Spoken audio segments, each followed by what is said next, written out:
জলের হিমাঙ্ক ও স্ফুটনাঙ্ক, অর্থাৎ জল কত ডিগ্রিতে জমে বরফ হয় এবং জল কত ডিগ্রিতে ফোটে, সেটা বিভিন্ন স্কেলে এই হিমাঙ্ক ও স্ফুটনাঙ্কের মান আমরা আজকে দেখব।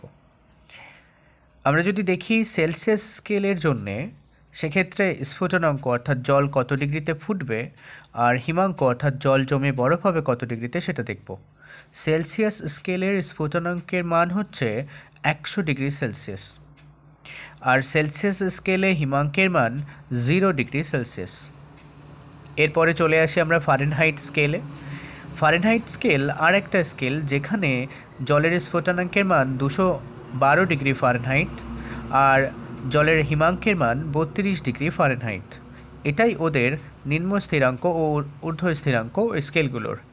আমরা যদি এরপর দেখি রোমার স্কেল, এই রোমার স্কেল হচ্ছে অন্য আরেকটি স্কেল যেটার সাহায্যে জলের স্ফুটনাঙ্ক ও হিমাঙ্ক মাপা হয়।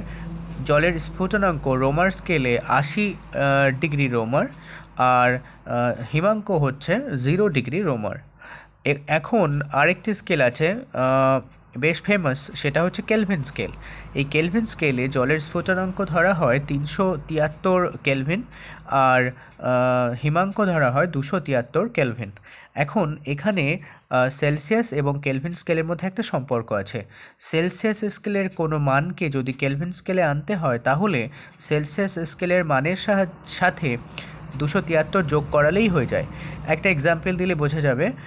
যদি আমরা দেখি যে জলের হিমাঙ্ক সেলসিয়াসে 0, তাহলে কেলভিনে কত, ওই 0-র সাথে 273 যোগ করালে হয়ে যাবে 273 কেলভিন। আচ্ছা হলো, এখন জলের যে স্ফুটনাঙ্ক সেটা সেলসিয়াসে 100 ডিগ্রি, তার সাথে যদি 273 যোগ করাই তাহলে হয়ে যাবে আমাদের 373 কেলভিন। এক্ষেত্রে ডিগ্রি লাগে না।